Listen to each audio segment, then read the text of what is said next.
Bonjour les enfants, aujourd'hui je vous raconte une nouvelle histoire. Cette histoire s'appelle Un bon petit ogre de Claude Boujon. C'est parti. Il était une fois un petit garçon qui n'arrêtait pas de manger. Son appétit formidable l'avait fait surnommer Petit Ogre. Il adorait se promener dans les supermarchés au milieu des produits succulents. Mais ce plaisir était aussi un supplice.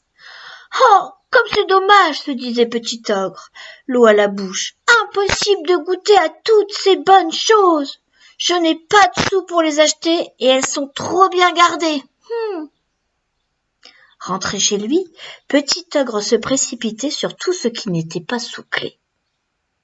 Il dévorait les graines pour les oiseaux, engloutissait la pâtée du chien ou buvait le lait du chat sous le propre nez du matou. Il lui arrivait même, un jour où il n'avait rien trouvé d'autre, de manger tout un bouquet de fleurs. Sa maman était très inquiète et le grondait souvent. « Arrête de faire toutes ces bêtises, petit ogre !» lui disait-elle. « Tu sais bien que si tu n'es pas sage, la grosse bête noire viendra te manger. » Et ce n'était pas des menaçants d'air, car dans ce temps-là, il y avait vraiment une grosse bête noire qui se nourrissait d'enfants désobéissants. Pour l'empêcher d'avaler n'importe quoi, n'importe quand, la maman de Petit Ogre lui servait d'énormes repas de saucisses, du boudin, des lentilles, du merlan. Elle l'encourageait à se remplir l'estomac. « Reprends donc un petit peu de haricots. Veux-tu encore une cuisse de poulet ? Oh, si tu manges beaucoup à table, tu n'auras plus faim entre les repas. Alors tu ne feras plus de bêtises et la grosse bête noire te laissera tranquille. » Peine perdue. Le repas terminé, Petit Ogre, toujours affamé, recommençait à faire les 400 coups, c'est-à-dire à faire plein de bêtises. Il vidait le réfrigérateur, visitait les casseroles, explorait les bassines sur la cuisinière. Un jour, sa petite voisine le surprit en train de courir après son chien, une fourchette à la main. « Au secours !» cria-t-elle. « Petit ogre veut manger mon chien, mais dors !» C'en était trop.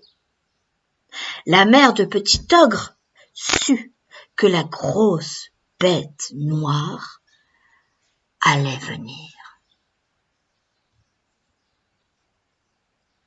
Pour sauver son enfant, la maman de Petit Ogre escalada la montagne où se cachait l'horrible bête.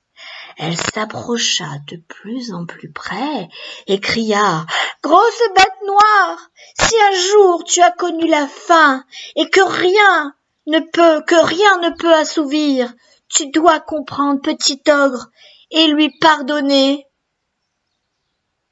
« C'est compris, » gronda la bête. « Je sais ce que c'est que la faim, et j'épargnerai ton fils. Retourne chez toi sans souci. » Le jour vint, où la grosse bête noire descendait de la montagne pour s'approvisionner. Elle dévalait la pente en se disant « Ha ha ha, tu vas voir, petit ogre, si je ne te mangerai pas, c'est même par toi que je vais commencer. »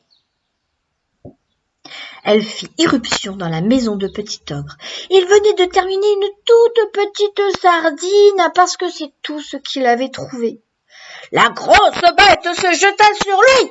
Mais, comme Petit Ogre était encore affamé, c'est lui qui le dévora jusqu'au dernier petit poil. Et miracle, pour la première fois de sa vie, il se sentit le ventre plein. Depuis ce jour, Petit Ogre mange comme tout un chacun. Il peut même inviter ses amis sans aller piquer dans leur assiette, sans avoir envie de piocher ce qu'il y a dedans.